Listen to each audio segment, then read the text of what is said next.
Alrighty, this is Mr. Ruger Cat 45, and I've got a short video on Spanish style Navaja knives.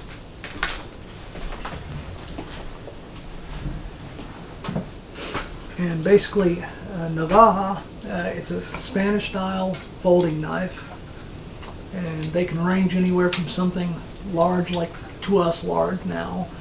This would have been considered a very moderate size Navaja back in the 17 or 1800s, down to something smaller than this, which today for us it's considered a larger style folding knife, but back then it would have been very small.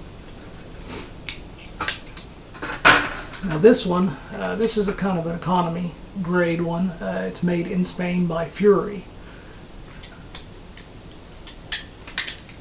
These traditionally have a old-fashioned ratcheting lock, and when you open them they have a very distinctive noise, and back in the old days supposedly that noise would make your opponent disconcerted, or even his bladder loosened, basically piss himself. Whether that's actually true or not, I don't know, but it's definitely a very loud, harsh noise. Nowadays, I don't think that noise has any tactical advantage. Basically, it's just going to draw people.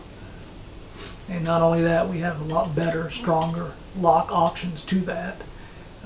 Sometimes a noise such as that can disconcert or make your opponent jumpy. It's like the old saw about a 12 gauge shotgun. When you rack a 12 gauge and the robber knows exactly what that is. Maybe. Every rumor starts from somewhere, but I wouldn't depend on that if my life was risked.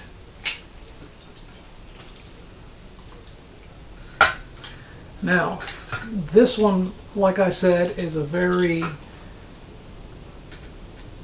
moderate sized knife. It's definitely not large.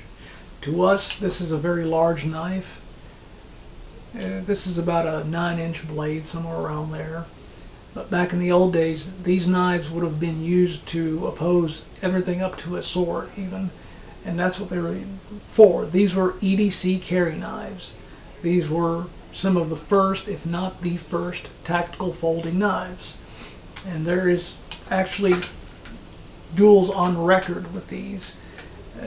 That they opposed everything from a saber, a rapier, to a larger knife, whatever, clubs, anything.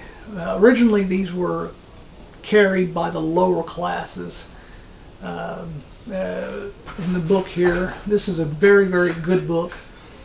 It tells you basically the history of the knife, and it has some actual tips on how to use it in a offensive and defensive manner. It's written